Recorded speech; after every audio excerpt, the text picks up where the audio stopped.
Okay, part 3. I may leave a part 4 out.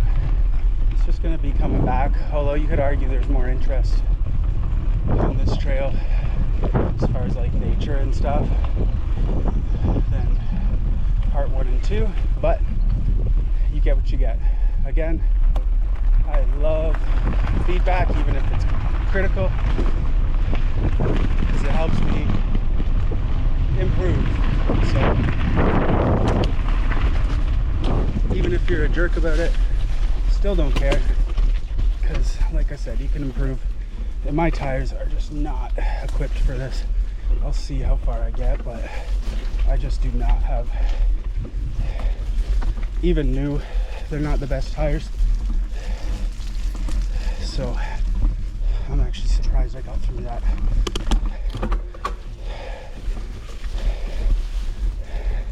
And again, if you're like a pro, we're like really good at biking, you're probably like, who is this guy? Yep, I'm an amateur.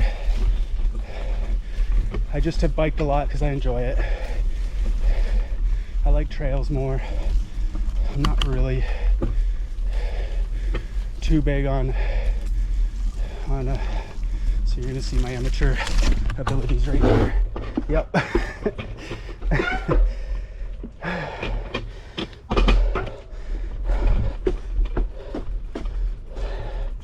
Yep.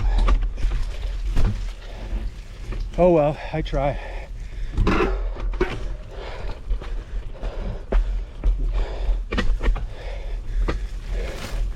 The other part is too, I don't want to fall over.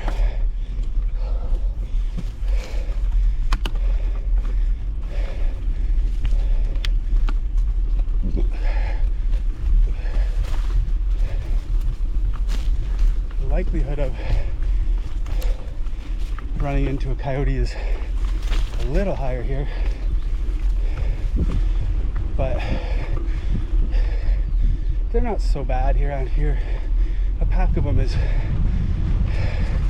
not so good, but at least it's not a big cat. When you don't have razor sharp nails to deal with,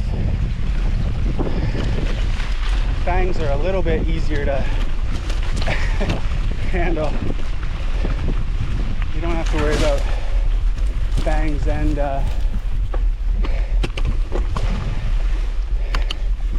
razor sharp claws. So you should definitely not be cocky around a coyote, but as long as you don't run and get to the point where they can basically easily take you down, you're okay. Mostly okay. Okay. But too far. Can we rip through here? Obviously, I'm sure the camera will pick up how dense it is here, but it's not so bad, and it's nice, super nice. I love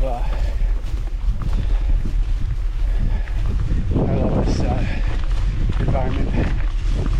This right here is why I prefer trails over city. City can be nice sometimes. I mean, and I'm trying, but my main thing is I just don't like people very much. And not to say like, I don't know, I'm trying. It gets kind of flooded up here, so I think this is about as far as we can go. And they really only cut the trail up to this point, so that's about as far as we can go. You can see it's super dense. Like I said, I'm gonna have to definitely check for ticks.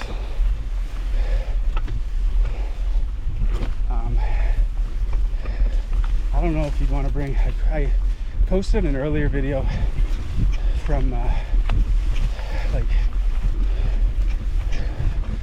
late winter, very early spring,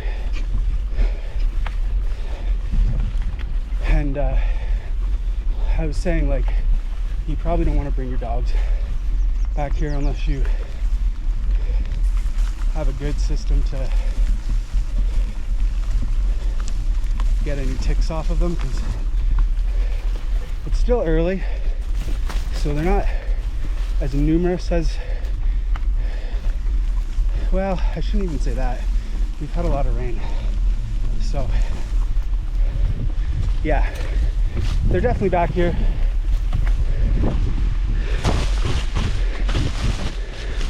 Definitely be careful. Gotta be careful back here. If you bring your dog. I have a backpack for my cats, and maybe I'll bring them along one video. My one hates it. Kind of had a bad experience. Ended up pooping in his backpack. That was a fun mess to clean up, and I think puking too. My other cat though, she's super chill, and I'm thinking I might bring her next time, because she's just like so chilled out, and she loves being outside. That's another difference. Loves being outside. I feel bad because I'm like, had a few bad experiences, and after that I said, like, there's no point of going through this. I said after that I'm not gonna have cats outdoors on their own after that. It's just like too many dangers, too much heartbreak, and yeah, so there's just tracks up there. I'm hoping they create like a tunnel or something eventually, because I believe there's a trail on the other side, but like it's basically just a straight paved trail. And I'll get over there maybe when it's a little drier. So anyways, I know cats come from the outdoors and whatever, and like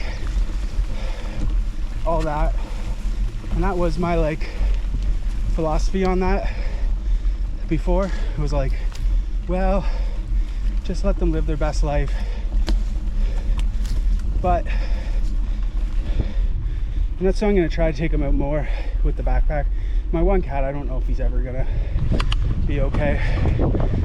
He's just one of those nervous cats. He might calm down eventually, he's still young. But